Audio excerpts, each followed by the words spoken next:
So citizen science is not something that's unique to ITPC or specific to HIV or health at all, right? Citizen science is an understanding of what people are able to research and figure out and see on their own, and then be able to say, okay, let's turn this into something that is structured and systematic for an outcome.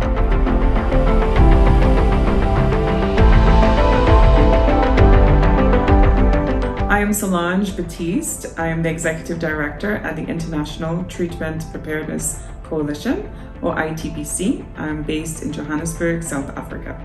I became involved in the Life Maps process right at the onset of the project, and I was really fascinated as somebody that hadn't encountered community-led monitoring research before to see how it had the real potential to move from traditional methods of data extraction to data democratization, an idea of having community members tell their own stories and be involved in co-creation of solutions. And I think that's the power of the model.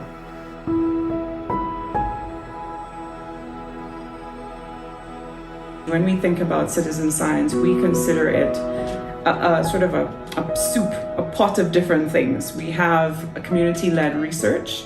We have some sort of operations science, so we're trying to understand how to implement things. We have something that is unique called Life Maps, which is sort of tracking the journey of people's lived experiences. And then there's also community-led monitoring.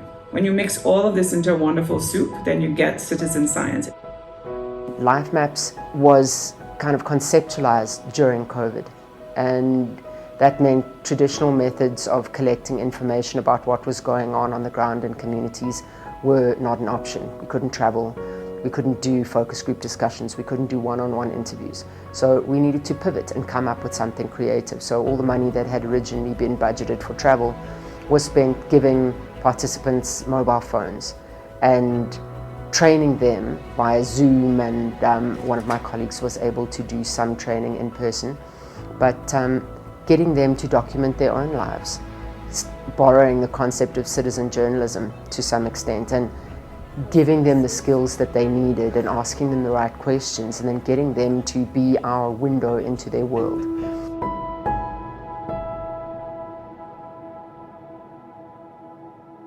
Whenever I'm traveling, I need to put my mask. You see, this is my business place. The shelves are almost empty. This is my kitchen garden. You can see my brinjals are flowering. Now we're going to do a sitting posture. So now I need to make sure that I disinfect all the germs that are here. So what I do is I have my cloth here, and I have my sanitizer. And I'm still learning from home, and we're still doing it. So yeah, thank you. COVID-19 has impacted both positively and negatively many of the projects that ITPC has engaged with.